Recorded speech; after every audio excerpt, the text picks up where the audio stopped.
성경에서 말하는 구원론을 우리가 함께 좀 살펴볼 필요가 있는데요. 우리는 구원이라 그러면은 자칫 잘못 이해하면은 마치 정체되어 있는 그 무엇인가를 생각하게 됩니다. 그러나 구원은 어떤 정체되어 있는 점이 아니라 사실 구원은 이동이라는 관점에서 바라봐야 되는 것이죠. 우리에게 하나의 그 그림자 같은 역할을 했던 이스라엘의 그 역사적인 사건이 다름 아닌 출애굽이라는 사건이죠.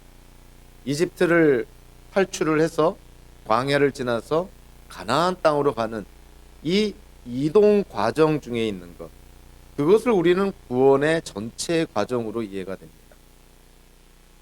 신학적으로 보면은 우리가 예수님을 믿음으로 의롭게 되는 것으로부터 시작을 해서 예수님을 닮아가는 거룩한 성화의 삶, 궁극적으로 우리가 영화롭게 되는 칭의와 성화와 영화, 이러한 어떤 과정도, 이러한 단계들도 사실은 지나가는 이동 중에 있는 것이죠. 그러니까 구원이라는 것이 머물러 있는 것이 아니라 정체되어 있는 것이 아니라 구원은 이동하고 있다는 것입니다.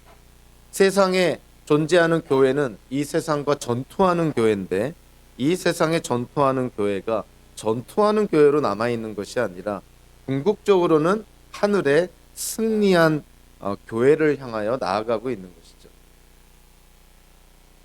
우리가 예수 그리스도 믿기 전에는 골로새서에 의하면은 암흑의 권세 아래 놓여 있었다. 즉 암흑의 나라, 이 세상 나라에 놓여 있었던 우리가 이제 예수 그리스도를 믿음으로 말미암아 예수님을 왕으로 섬기고 인정하는 하나님의 나라로 옮겨졌다라고 얘기를 합니다.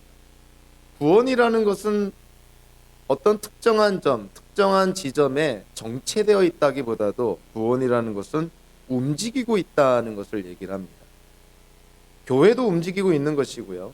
저와 여러분들의 삶도 움직이고 있는 것이고, 신학적으로나 또 물리적으로나 영적으로나 우리는 지금 움직이고 있다는 것이죠. 그러한 측면에서 구원을 정체되어 있는 어떠한 지점으로 보는 것이 아니라 교회는 살아있는 실제로 존재하는 그 무엇인가를 우리에게 보여준다고 한다면 사실은 구원이 우리의 삶 속에서 증명이 되고 나타날 수밖에 없는 것이죠. 사도 바울은 특별히 갈라디아서에서 믿음으로 구원을 받는다, 믿음으로 의롭게 된다는 것을 강조를 합니다. 그러나 이 신칭이 믿음으로 의롭게 되고 믿음으로 구원을 받는다는 것을 강조했던 사도 바울조차도 로마서 1장과 16장, 로마서 전체를 아우르는 하나의 중요한 표현으로 1장과 16장에서 똑같이 사용한 표현이 뭐냐면 바로 믿음의 순종이라는 표현입니다. 우리가 믿음으로 구원을 받지만 구원은 이게 정체되어 있는 것이 아니라 살아있는 실제, 살아있는 생명력이 갖고 있다는 것이죠. 그래서 구원에 이르는 믿음을 갖고 있는 자들에게는 행함이 당연히 나타나야 되는 것이고 순종이 당연히 나타나야 된다는 것이에요. 그래서 사도 바울은 믿음의 순종이라는 걸 통해서 구원에 이르는 믿음은 반드시 행함이 뒤따른다는 것을 강조를 합니다. 사도 야고보는 좀 더 직설적으로 표현하고 있죠. 행함이 없는 믿음은 그건 죽은 것이다. 살아있는 믿음이 아니다. 우리를 구원에 이르는 믿음이 아니다라고까지 얘기를 합니다. 그러니까 사도 야고보는 좀 더 행함에 대해서 강조했다고 볼 수가 있는데요.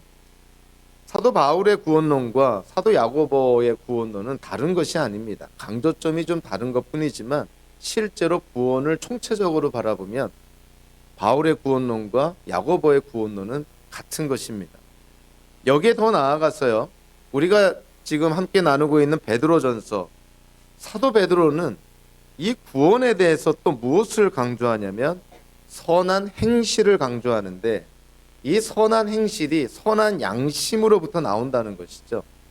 근데 이 선한 선한 행실을 어떠한 측면에서 베드로가 강조를 하냐면 이방인들과 소통을 할 때, 즉 우리가 믿는 것이 진리임을, 우리가 믿는 하나님이 참 하나님이심을, 또 우리가 속한 하나님의 나라가 실제로 존재하고 있음을, 또 우리의 세계관과 가치관과 윤리관은 이 세상 것과는 다른 하나님 나라의 윤리관과 가치관을 갖고 살아가고 있다는 것을 그거를 세상 사람들에게 보여주는, 다르게 보면 세상 사람들과 소통하는 그 통로가 뭐냐면은 그게 바로 선한 행실이라는 거예요.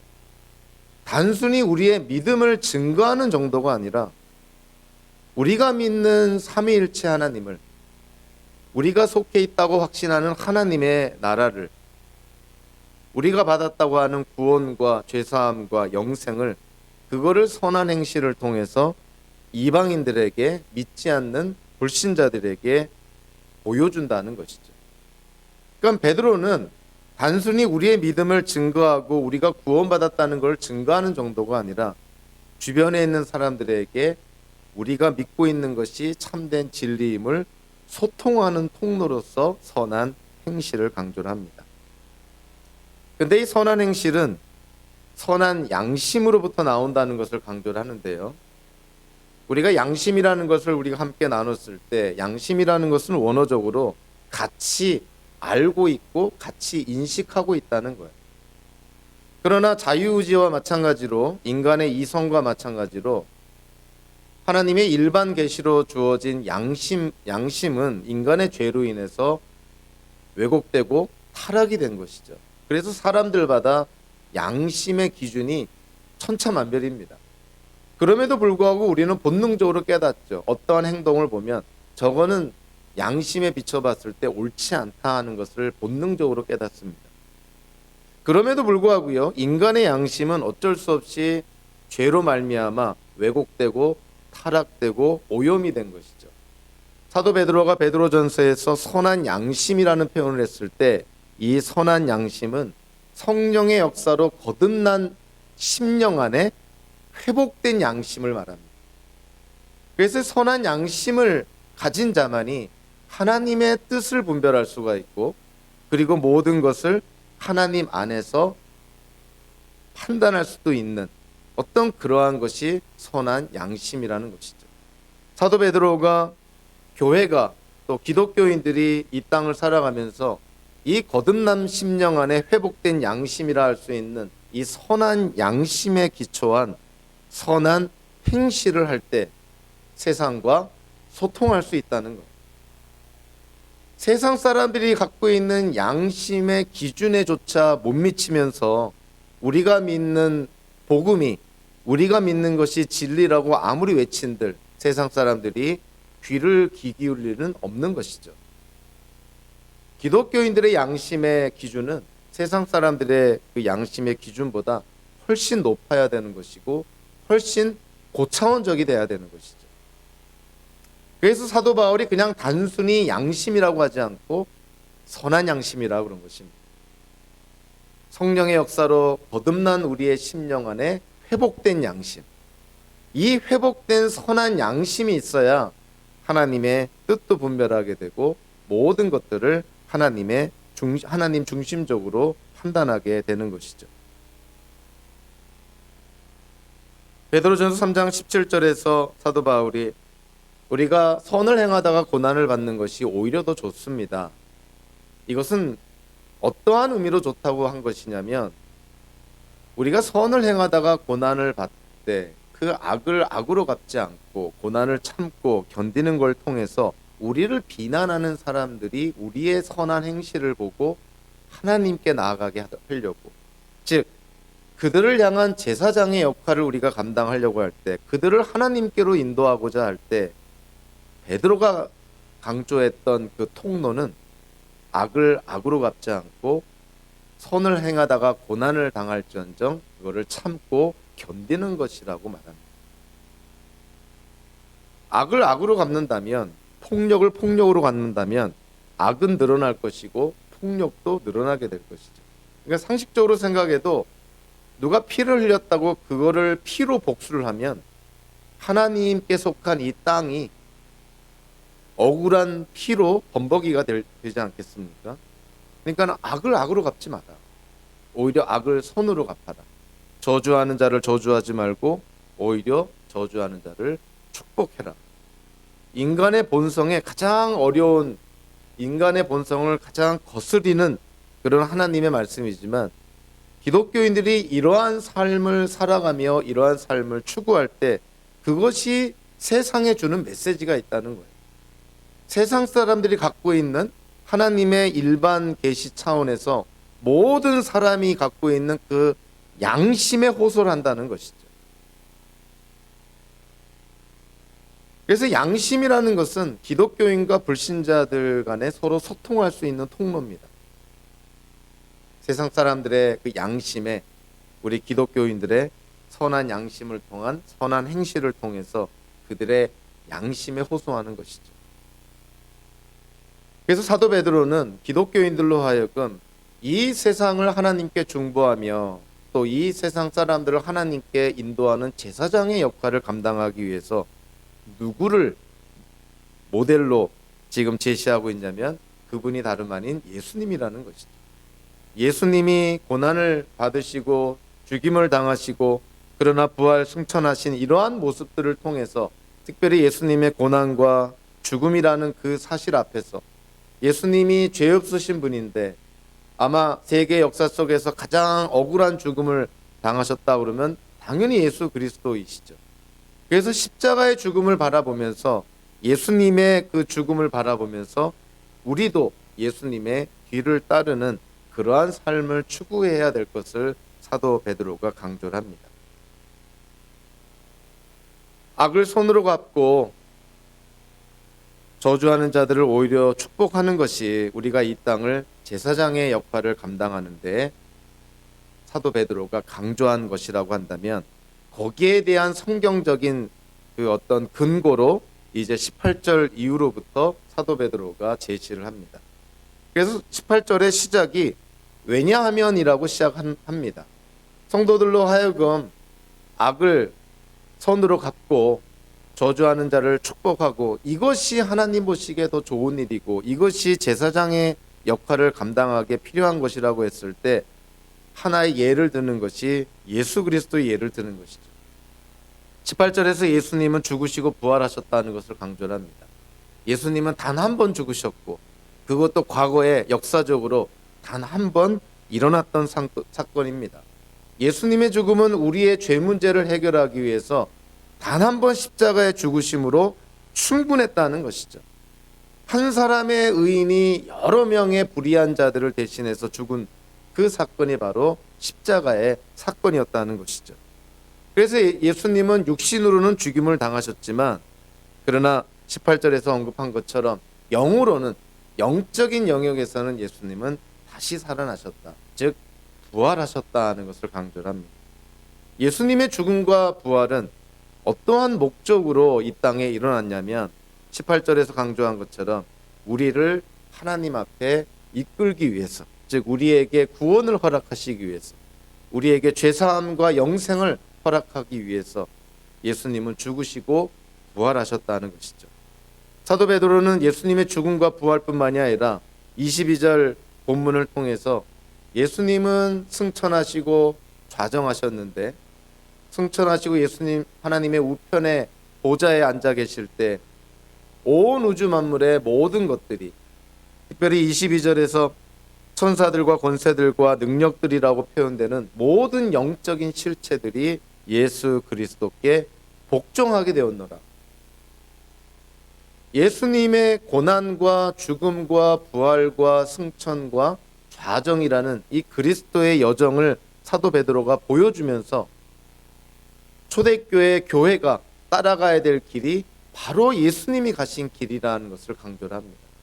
비록 로마 시대에 교회가 고난을 당하고 또 순교의 피를 흘리며 어려움을 당할지언정 그것을 견디고 나갈 때 예수님이 부활하시고 승천하시고 좌정하신 것처럼 교회도 승리하고 하늘 보좌에 이르게 될 거라는 것을 베드로가 강조하는 것이죠. 오늘 보면 19절 20절에서 사도 베드로가 구약의 어떤 특정한 사건을 하나 예를 듭니다.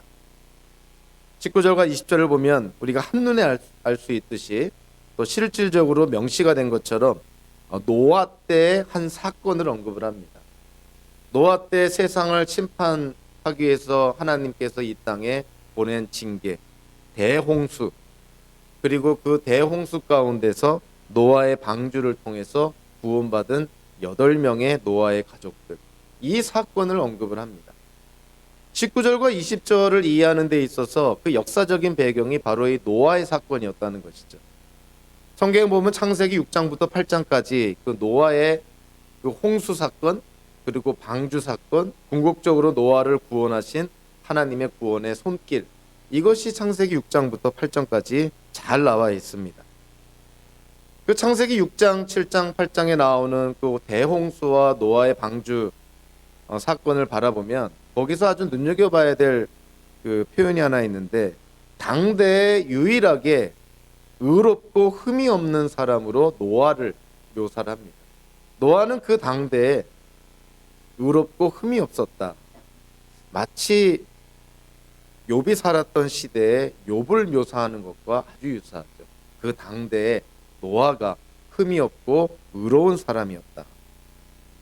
그리고 베드로가 그 20절에서 8명이 구원을 받았다는 구체적인 그런 표현을 통해서 이 노아의 방주 사건, 노아의 대홍수 심판, 이 사건이 역사적인 사건임을 명시하면서 지금 베드로가 노아의 사건을 인용을 할 때 정확하게 인용을 하고 있다는 것을 강조를 합니다.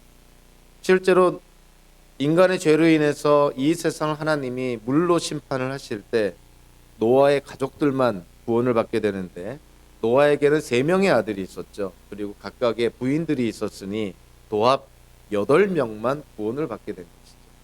그러니까 사도 베드로가 노아 시대에 세상에 임한 하나님의 심판, 그 물의 심판이라는 사건을 언급하면서 노아의 방주, 그리고 노아의 방주 안에 들어간 8명이 구원을 받았다는 사실을 특별히 강조를 합니다. 사도 베드로가 왜 이 노아의 사건을 인용을 했을까요?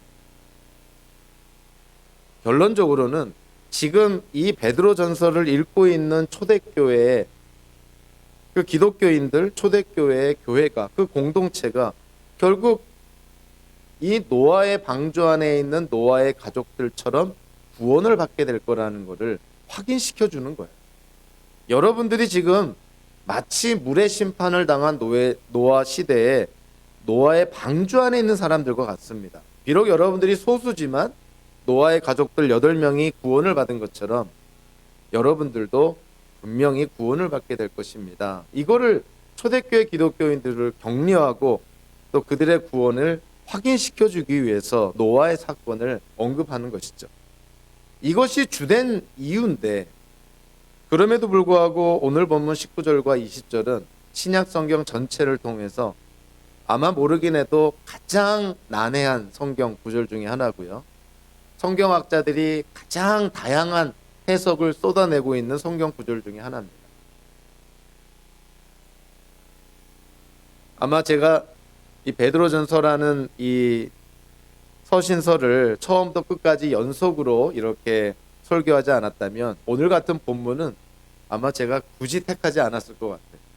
왜냐하면 워낙에 기독교의 역사 속에서 성경학자들 간에 정말 수많은 그런 다양한 해석들이 쏟아져 나온 본문이기 때문에 이 참 어려운 것이죠. 이것은 뭐 세미나나 또는 학교에서 다양한 그런 어떤 해석들을 같이 하면서 시간을 들여서 공부할 수 있는 그런 상황이 아니고, 주일 이 설교단에서 짧은 시간에 이 본문을 해석을 해야 되니 그 모든 성경학자들의 의견을 다 제가 여러분들한테 알려드릴 수는 없는 것이죠.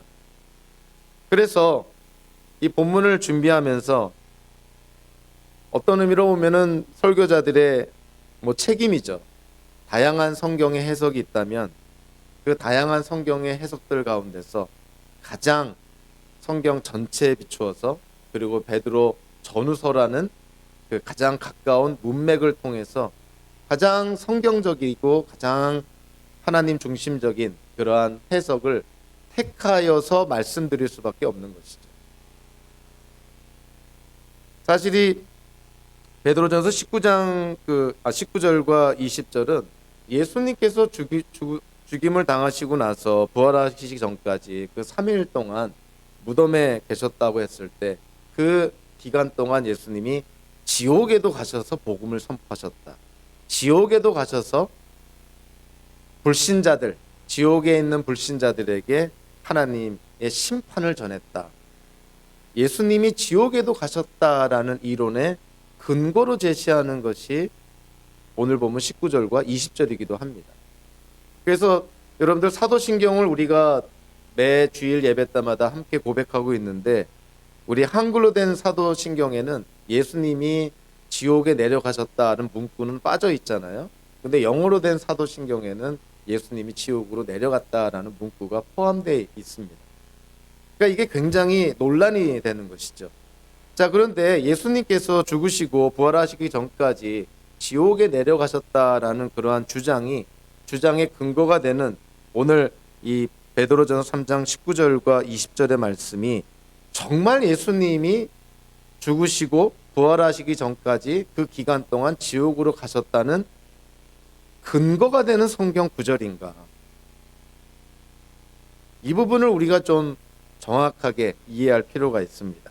물론 이거는 저의 선택이고 또 저의 책임이지만, 그럼에도 불구하고 제가 생각하는 가장 성경 전체를 통해서 베드로 전후서라는 문맥을 통해서 가장 우리가 택할 수 있는 건강한 해석을 제가 말씀드리도록 하겠습니다.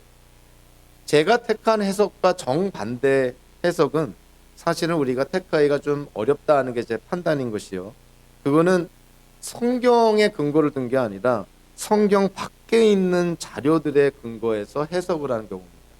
예를 들면은 에녹 일서라는 정경으로 채택받지 못한 책이 있는데, 그 에녹 일서에 보면은 창세기 6장에 보면 하나님의 아들들이 사람의 딸들과 결혼했다 뭐 이런 얘기 나오잖아요.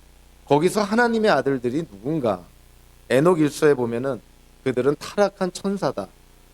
그래서 그 타락한 천사라는 해석의 기초에서 오늘 보면 19절에서 옥에 있는 영들이 바로 지금 지옥에 있는 타락한 천사들이다 라고 그렇게 번역을 하고 해석을 합니다. 예수님이 거기에 내려가셔서 타락한 천사들에게 하나님의 심판의 메시지를 전했다, 이렇게 해석을 하는 그런 성경학자들이 있는데, 저는 이 해석은 베드로 전후서의 문맥을 통해서 맞지 않다고 저는 생각을 하고, 그리고 이러한 해석은 성경에 기초하기보다는 성경 밖에 있는 자료, 즉 성경 66권 정경으로 채택받지 못한 에녹 일서라는 굉장히 좀 신비적인 그러한 책에 기초한 해석이기 때문에 저는 개인적으로 이 해석을 배격을 합니다. 자, 그렇다면 성경 전체의 그 내용, 특별히 창세기 6장부터 8장까지 노아의 대홍수와 방주 사건, 그리고 사도 베드로가 저술한 베드로 전후서라는 문맥을 통해서 오늘 본문을 어떻게 해석을 할 것인가, 제 나름대로 판단하고 여러분들한테 말씀드리려고 합니다. 19절부터 20절 전반부까지 이 성경을 해석하는 데 있어서 가장 관건이 되는 것은 세 가지 질문입니다. 19절에 보면 그는 영으로 이렇게 되어 있죠. 여기서 그는 누굴까요? 당연히 예수님이시죠. 예수님이 영으로, 영적인 영역에서, 이런 뜻이에요. 그러면 19절과 20절에서 가장 중요한 문제는, 질문은 세 가지로 나옵니다. 옥에 있는 영들은 과연 누구인가? 그리고 예수님이 가셔서 옥에 있는 영들에게 선포하셨다고 했는데 도대체 무엇을 선포하셨는가? 그리고 예수님이 옥에 있는 영들에게 가서 선포하실 그 때가 언제인가? 누구에게? 무엇을? 언제? 이 세 가지 질문이 19절과 20절을 해석하는 데 있어서 가장 결정적인 질문이 되는 것이죠. 성경 전체를 통해서 보면 영들이라고 이 표현된 그 내용은 문맥에 따라서 크게 두 가지로 해석이 됩니다. 사람들의 영혼일 수도 있고 천사들을 가리킬 수도 있어요. 그래서 두 가지 해석이 가능하기 때문에 옥에 있는 영들을 해석할 때 이렇게 두 가지 해석으로 나눠지게 되는 것이죠. 19절과 20절이 오늘 우리가 함께 나눈 본문의 그 문맥을 통해서만 보면 옥에 있는 영들이 천사들이라는, 타락한 천사들이라는 의미보다는 당연히 사람들의 영혼이라고 해석하는 것이 보다 문맥에 맞습니다. 20절에도 보면은 순종하지 않은 자들, 노아 시대 때 하나님께서 참고 기다리실 때 순종하지 않았던 자들, 회개하지 않았던 자들, 그들을 가리키는 것이 옥에 있는 영들인 것이죠. 근데 우리가 그 옥에 있는 영들이란 이 표현을 이해를 할 때 예를 들면 제 예를 들어서 좀 그렇지만요. 황재중 목사는 1962년에 태어났습니다. 당연하게 우리가 잘 이해를 하죠. 이게 무슨 말인지. 근데 우리가 한번 꼼꼼히 들여다보면 1962년에 제가 태어날 때 제가 목사였나요? 아니었죠. 지금 저가 목사기 때문에 황재중 목사라는 표현을 쓴 거고, 제가 태어난 때는 1962년으로 표현한 것이죠. 1962년에 제가 태어날 때는 제가 목사가 아니었지만 현재 제가 목사기 때문에 그렇게 표현하지 않습니까? 누구는 언제 태어났다. 황재중 목사가 1962년에 태어났다. 1962년에 제가 목사는 아니었지만 현재의 제 정체성이 목사이기 때문에 그렇게 표현한 것이죠. 자, 옥에 있는 영들이라는 표현을 했을 때 그거는 현재를 가리킵니다. 지금 하나님의 심판을 받고 있는 영들, 하나님의 심판을 지금 받고 있는 그 영들이 노아 시대 때는 어떠한 사람들이었어? 어떠한 대상을 가리키는 것이었을까요? 노아 시대 때는 노아 가족들을 제외한 하나님께 죄를 짓고 하나님의 명령을 우습게 여기고 회개하지 않은 자들, 쉽게 말하면 불신자들을 얘기합니다. 노아 시대 때 노아 가족들을 제외한 악한 자들, 그들이 결국은 구원받지 못해서 지금 옥에 있는 영들로 그렇게 묘사가 된 것이죠. 그래서 이 옥에 있는 영들은 현재 하나님의 심판을 받고 있는 노아 시대 때의 불신자들을 가리킨다, 이렇게 이해하는 것이 제가 판단할 때는 가장 성경적인 이해라고 생각을 합니다. 그리고 예수님이 그 옥에 있는 영들에게 가서 선포하셨다고 했을 때 도대체 무엇을 선포하셨을까? 어떤 사람은 예수님이 이미 모든 것을 다 이루었다, 그거를 선포하셨다, 그렇게 얘기하기도 하고, 어떤 사람은 하나님의 마지막 그 심판을 선포하셨다, 이렇게 얘기하기도 하는데요. 제가 생각할 때는 베드로 전후서를 통해서 보면 그거는 옳지 않다고 생각합니다. 예수님이 지금 옥에 있는 영들, 노아 시대 때 노아 가족들을 제외한 하나님 보시기에 악한 자들에게 예수님이 선포하신 것이 무엇인가? 첫째로 우리는 베드로전서 1장 11절을 보면요, 이런 말이 있습니다. 누구에게 또는 어느 때에 이런 일이 일어날 것인지를 그들이 연구할 때 그들 안에 계신 그리스도의 영이, 즉 구약의 예언자들 안에 있는 그리스도의 영이 그리스도에게 닥칠 고난과 그 뒤에 올 영광을 미리 증언하여 드러내 주셨습니다. 이미 예수 그리스도의 영이 구약의 예언자들에게 역사했다는 거예요. 즉 구약의 예언자들의 입술을 통해서 하나님의 말씀도 전하고 하나님의 뜻도 계시했다는 것이죠. 그래서 오늘 본문에서 예수님께서 옥에 있는 영들에게 가셔서 선포하셨다고 했을 때 도대체 노아 시대에 하나님을 대적하는 악한 자들에게 예수님은 어떻게 그들에게 선포하셨다는 것일까? 베드로전서 1장 11절에 기초해서 우리가 이해하는 바로는 하나님께서 노아를 예언자로 삼아서 노아의 입술을 통해서 그리스도의 영이 그 당시에 하나님을 대적하는 악한 자들에게 선포했다는 거예요. 마치 구약의 예언자들 안에 그리스도의 영이 임해서 예언자들의 입술을 통해서 하나님의 말씀과 뜻이 전해진 것처럼 노아의 입술을 통해서 예수 그리스도의 영이 그 당시에 믿지 않는 하나님을 대적하는 자들에게 선포했다는 것이죠. 같은 맥락으로 베드로후서 2장 5절에 보면 이런 말이 있습니다. 마찬가지로 노아의 대홍수 사건을 언급하고 있는데요. 그는 또 옛 세계를 아까워하지 않으시고 경건하지 않은 자들의 세계를 홍수로 덮으셨습니다. 그때 그는 정의를 부르짖던 사람인 노아와 그 가족 7사람만을 살려주셨습니다. 노아와 7사람, 곧 8명, 노아의 가족 8명만 살려줬다는 거예요. 근데 사도 베드로가 베드로후서 2장 5절에서 이 노아에 대해서 어떻게 묘사하고 있냐면, 노아는 정의를 부르짖던 사람이다.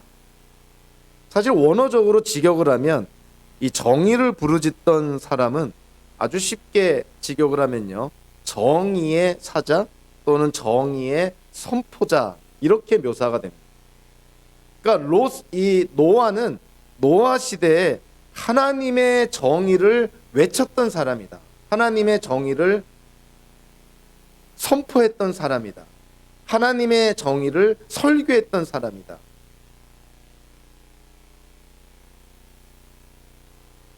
정의를 부르짖었다라고 이렇게 풀어서 설명을 했지만, 이거는 사자라는 뜻이고 선포자라는 뜻이고 설교자라는 뜻이에요. 그러니까 노아 시대 때 이 주변에 있는 그 악한 사람들한테 정의를 외치는 설교자, 선포자, 사자였다는 것이죠. 그러면 노아가 그 당시에 하나님의 의로움을 선포를 했을 때 그 노아의 입술을 사용한 사람이 누구였냐는 거예요. 베드로전서 1장 11절과 연계해서 이해하면 그리스도의 영이 노아의 입술을 사용해서, 노아의 입을 사용해서 그 당시에 주변에 하나님을 대적하는 악한 자들에게 정의를 선포했다는 거예요. 그래서 오늘 본문에서 예수님께서 옥에 있는 영들, 곧 노아 시대 때 믿지 않는 불신자들에게 가셔서 선포했다고 했을 때, 예수님이 그들에게 선포하는 것은 마지막 심판의 메시지를 선포한 것이 아니라 그들에게 회개를 촉구하고 그들에게 하나님께로 돌아올 것을 촉구하는 복음을 선포했다고 이해가 됩니다. 즉 예수 그리스도의 영이 노아의 입술을 통해서 그 당시에 악한 자들에게 정의를 선포했는데, 그 정의라는 것은 다른 것이 아니죠. 그들의 악한 행위에서 돌이켜서 회개해서 하나님께로 나아올 것을, 회개를 촉구하는 복음을 선포했다는 거예요. 언제 선포했습니까? 20절에 보면 언제 선포했다는 것이 아주 반복적으로 나오죠. 첫째로 노아가 방주를 지을 동안에, 둘째 하나님께서 아직 참고 기다리실 때, 셋째 순종하지 않던 자들, 이렇게 번역을 했는데 이 순종하지 않았다라는 이 분사 구문은 사실은 또 다른 번역이 가능합니다. 그것이 뭐냐면은 옛적에 불순종했을 때라고 시간적인 측면으로 번역이 가능한 것이죠. 그러한 측면에서 20절을 보면 그리스도의 영이 노아의 입을 통해서 그 당시에 악한 자들에게 복음을 선포했던 때가 언제냐면, 노아가 방주를 지을 때, 하나님이 참고 기다릴 때, 옛적에 사람들이 하나님께 불순종했을 때, 결국 노아 시대라는 거예요. 그래서 오늘 19절과 20절 전반부에 이 어려운 성경 구절을 하나의 그 일관성 있는 해석으로 바라보면, 누가 언제 무엇을 이라는 측면에서 보면은 예수님께서 옥에 있는 영들, 즉 노아 시대의 악한 자들, 불신자들에게 그들의 회개를 촉구하는 복음을 노아 시대에 선포했다는 거예요. 사도 베드로가 이 노아 시대 때 악한 자들에게 복음을 선포했는데, 결과론적으로는 노아 가족들 빼놓고는 다 물의 심판을 받게 되지 않습니까? 결국 노아의 방주 안에 들어간 8명의 노아 가족들만 구원을 받게 됩니다. 그래서 사도 베드로가 이 노아의 사건을, 방주 사건, 대홍수 사건을 언급을 하면서 지금 초대교회 기독교인들에게 똑같은 메시지를 전해주는 것이다. 여러분들이 지금 수많은 어려움에 놓여 있지만 여러분들은 궁극적으로 구원받을 것입니다. 노아 시대의 상황과 베드로전서가 읽혀질 때 독자들의 상황과는 굉장한 공통점들이 존재합니다. 그래서 이러한 해석이, 이러한 공통점을 우리가 바라보면서 가장 성경적인 해석이라고 우리가 확신할 수 있는 것이 노아 시대의 상황과 베드로전서가 쓰여질 때의 상황이 너무나 유사하다는 것이죠. 첫째로 노아와 그의 가족들은 그 당시에 악한 자들에 의해서 둘러싸여 있었습니다. 지금 베드로의 독자들도 마찬가지인 것이죠. 로마 제국하에서 하나의 소수의 작은 공동체로 남아 있으니 그들도 마찬가지 상황에 있는 것이죠. 노아 시대 때 노아만이 의로운 사람이었다고 하는데 베드로도 지금 베드로 전서를 읽고 있는 독자들에게 이런 사악한 불신자들 가운데서 의롭게 살 것을, 선한 행실을 하며 살 것을 촉구합니다. 노아는 그 주변에 있는 사람들에게 담대하게 복음을 증거했습니다. 정의를 증거했죠. 물론 그리스도의 영이 노아의 입술을 통해서 증거했지만 어쨌든 노아가 증거를 합니다.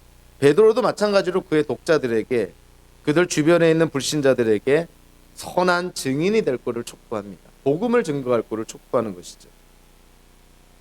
노아는 분명히 알았습니다. 그가 살고 있는 동안에 하나님의 심판이 곧 임할 거라는 것을 노아는 분명히 깨달았죠. 사도 베드로도요, 그의 독자들에게 하나님의 심판이 분명히 임할 것이고 그렇기 때문에 하나님의 심판을 염두에 두고 복음을 증거할 것을 강조합니다. 보이지 않는 영적인 영역에서 예수 그리스도의 영이 노아의 입술을 통해서 그 주변에 있는 악한 자들에게 복음을 선포했던 것처럼 베드로가 강조하는 것이죠. 베드로의 전설을 읽고 있는 초대교회 기독교인들에게 여러분들 안에 예수 그리스도가 계시고 여러분들의 증거와 증인의 삶 속에 예수 그리스도께서 함께 하시고 역사합니다. 그러니까 두려워하지 말라는 것이죠. 노아 시대 때 하나님께서는 하나님의 심판을 내리기 전에 참고 회개를 기다리며 참고 기다리셨다, 그렇게 묘사합니다. 베드로의 독자들의 상황도 마찬가지인 것이죠. 지금 하나님의 마지막 심판이 임하기 전에 이 세상에 하나님께서 심판을 불러오시기 전에 하나님은 불신자들의 회개를 참고 기다리고 계시다, 그렇게 말씀을 합니다. 노아 시대 때 노아의 가족들 비록 소수였지만 8명뿐이었지만 그들이 구원을 받습니다. 마찬가지로 베드로 전서를 읽고 있는 이 초대교회 당시에 베드로 전서의 독자들도 노아의 가족들이 마침내 구원을 받은 것처럼 이 초대교회 기독교인들도 구원을 받게 될 것이라는 것을 강조하고 있는 것이죠. 그래서 노아 시대의 상황과 지금 베드로 전서를 읽고 있는 초대교회 상황의 공통점이 너무나 많은 것이에요. 그래서 사도 베드로가 이 노아의 사건을 예를 들면서 초대교회 기독교인들을 격려합니다. 아니, 우리에게도 격려하는 것이죠. 그래서 세 가지 측면에서 적용을 우리가 할 수가 있습니다. 노아처럼 우리도 증인으로서 담대하게 증거해야 되는 것이죠. 하나님께서 비록 소수지만 노아의 가족들을 구원하신 것처럼 하나님께서 분명 우리를 구원하실 것입니다. 또 하나, 노아 시대 때 노아의 홍수, 하나님의 물에 의한 심판이 분명히 이 세상에 임할 것을 노아가 믿고 실제로 임했던 것처럼 이 세상에 하나님의 마지막 심판은 분명히 임할 것이고요. 그리고 예수 그리스도께서 궁극적으로 온 우주의 악을 이기고 승리하게 될 것이라는 것을 성경은 우리에게 말씀해 줍니다. 그래서 저와 여러분들이 노아의 사건과 베드로 전서의 이런 내용을 보면서 우리가 격려를 받는 것이죠. 아, 우리가 비록 연약하지만 참 세상의 기준으로 보면 약한 존재지만 그리스도의 영이, 성령께서 우리와 함께 하실 때 우리가 담대하게 복음을 선포해야 되는 것이고, 우리는 예수 그리스도를 믿음으로 말미암아 구원의 확신을 갖고 이 땅을 살아가야 되는 것이고, 노아 시대 때 물의 심판이 임했던 것처럼 이 세상의 종말에 하나님의 마지막 심판이 임한다는 것도 우리는 분명하게 이해를 해야 된다는 것이죠. 베드로가 노아의 방주 사건과 연결해서 오늘 보면 21절과 22절에서 교회의 세례와 연결해서 이해를 합니다.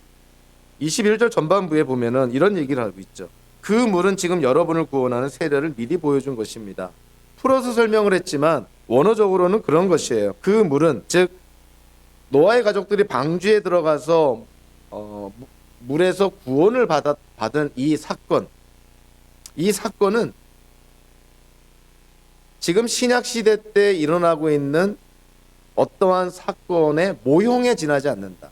즉 모형과 원형이라는 관계에서 설명을 합니다.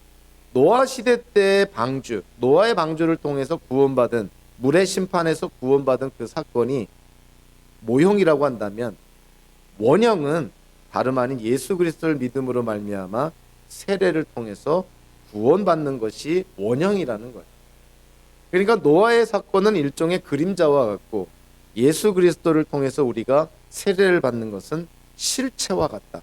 그렇게 사도 베드로가 이야기를 이어가고 있습니다. 노아의 방주와 교회의 세례를 연결을 시키고 있는 것이죠. 그래서 21절 중반에 보면 세례의 의미를 얘기를 합니다. 우리가 이미 어느 정도 이해하고 있는 부분이 있죠. 세례라는 것은 우리의 겉모양, 우리의 육체의 더러움을 씻는 것이 세례가 아닙니다. 사실은 세례는 우리의 속사람이 변하는 것이죠. 근데 그거를 어떻게 묘사하고 있냐면 21절 후반부에 보니까 선한 양심이 하나님께 응답하는 것입니다. 이렇게 묘사하고 있는데요. 이 부분도 사실은 번역이 좀 아쉬운 것이죠. 선한 양심이 하나님께 응답하는 것이다 라고 번역하기보다는 여기서 응답이라고 번역된 단어에 헬라어의 그 직역을 하면요, 이거는 요청, 간구라는 의미예요. 그래서 그러한 측면에서 이 문구를 다시 번역을 하면 이렇게 됩니다. 세례라는 것은 육체의 더러움을 씻어내는 것이 아니라 예수 그리스도의 부활에 힘입어서 하나님께 선한 양심을 요청하는 것입니다. 세례는 내가 어떻게 응답하겠다, 내가 무슨 서약을 하겠다, 이런 의미가 아니라 하나님께 요청하는 거예요. 뭐를 요청합니까? 선한 양심을 요청합니다. 선한 양심이라는 것은 한마디로 죄사함을 의미하는 것이고, 하나님과 바른 관계에 맺고 있다는 것을 의미합니다. 그러니까 세례라는 것은 하나님께 죄사함과 하나님과의 바른 관계를 요청하는 믿음의 표현이라는 것이죠. 그래서 우리가 서약하고 응답한다는 측면이 아니라 하나님께 요청하는 믿음의 표현인 것을 세례의 의미로 강조를 합니다. 그러니까 세례라는 것은 우리의 겉모양이, 우리의 어떤 기계적인 어떤 형식적인 그런 것이 아니라 우리의 속사람이 바뀌는 것인데, 그거를 사도 베드로는 하나님께 선한 양심을 요청하는 우리의 믿음의 표현이다, 이렇게 얘기를 합니다. 그래서 세례는 이제는 기독교인으로서의 삶의 시작을 상징적으로 표현하는 가장 적절한 그런 예식이라는 것이죠. 그래서 세례를 통해서 우리는 선포하는 것 아닙니까? 이제로부터 저는 기독교인답게 살겠습니다. 이제로부터 하나님의 죄 사함을 받은 자로서, 하나님과 바른 관계를 맺은 자로서 이제 그와 같은 기독교인으로서 이 땅을 살아가겠습니다. 세례는 정체된 것이 아니라 앞으로 그렇게 살겠다는 기독교인의 삶의 출발점을 가리킨다고 볼 수가 있습니다. 그래서요, 그 베드로가 사도행전 2장 38절에서 우리가 잘 아는 이러한 말을 합니다. 베드로가 대답하였다. 회개하십시오. 그리고 여러분 각 사람은 예수 그리스도의 이름으로 세례를 받고 죄 용서를 받으십시오. 그리하면 성령을 선물로 받을 것입니다. 세례가 새로운 기독교인으로서의 삶의 출발점이라는 것이죠. 세례는 겉모양 어떤 예식이 아니라 우리가 하나님께 선한 양심을, 즉 죄사함과 하나님과의 바른 관계를 회복시켜 주실 것을 요청하는 믿음의 표현이 바로 세례의 의미다, 이렇게 베드로가 강조를 합니다. 노아의 가족은 노아의 방주에 들어가서 물로부터의 심판을 피하게 되죠. 우리 기독교인들은 예수 그리스도를 믿음으로 말미암아 마치 방주 같은 예수 그리스도와 연합함으로 말미암아 하나님의 심판을 우리는 피하게 됩니다. 자, 그런데 노아의 가족들이 노아의 방주에 들어가서 세상이 물로 심판을 받을 때 그 물 위에 노아의 방주가 떠 있는 상태에서 어떻게 됐을까요? 그 물 위에 떠 있는 상태에서 유람하면서 거기서 천년만년 살았을까요? 아닙니다. 노아의 방주는 결국 아라랏 산이라는 곳에 도착을 하게 됩니다.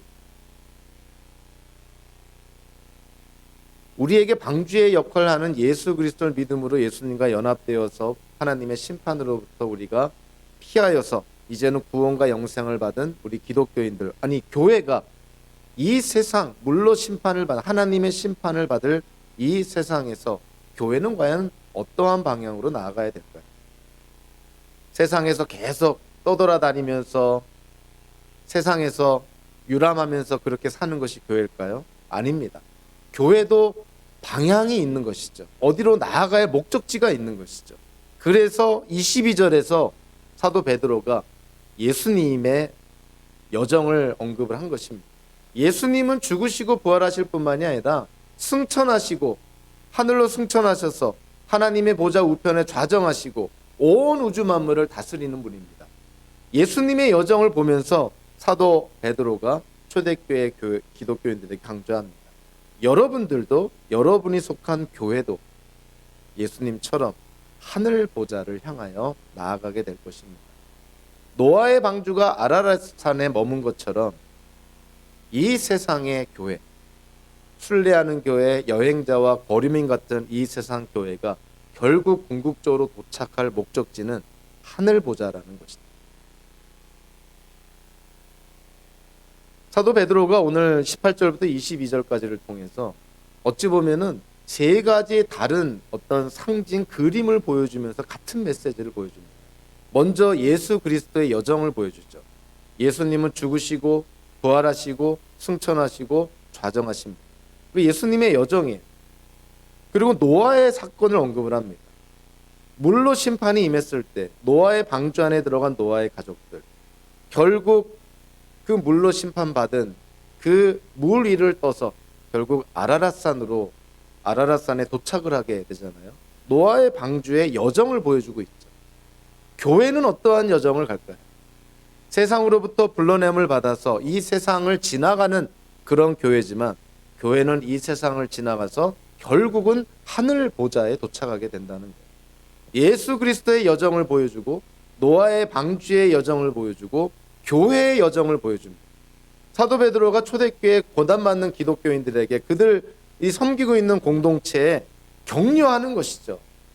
여러분들이 궁극적으로 도착할 곳이 바로 하늘 보좌입니다. 이 세상은 지나가는 곳입니다. 교회는 세상에 머물지 않습니다. 높고 높은 빌딩을 세우고 큰 성전을 지으며 이 세상에서 천년 만년 살 것처럼 그렇게 머무는 것이 교회가 아닙니다. 교회는 세상을 지나갑니다. 노아의 방주가 아라랏산에 도착한 것처럼 이 세상의 교회는 결국 하늘 보좌에 도착하게 됩니다. 그래서 좀 본문이 좀 길긴 하지만요. 요한계시록 7장 9절부터 17절까지를 보면 하늘 보좌에 모여있는 성도들, 교회죠. 하늘 보좌에 모여있는 승리한 교회들이 하나님을 찬양하고 어린 양 예수 그리스도를 경배하는 그 모습을 예언자 요한이 목격을 하고 그 환상을 기록한 것이 요한계시록 7장입니다. 결국 이 세상의 교회가 궁극적으로 다다를 곳이 바로 이 하늘 보좌, 성부 하나님 어린 양 예수 그리스도께서 지금 좌정하고 계신 그 하늘 보좌에 모든 교회가 다 도착하게 될 거라는 것이죠.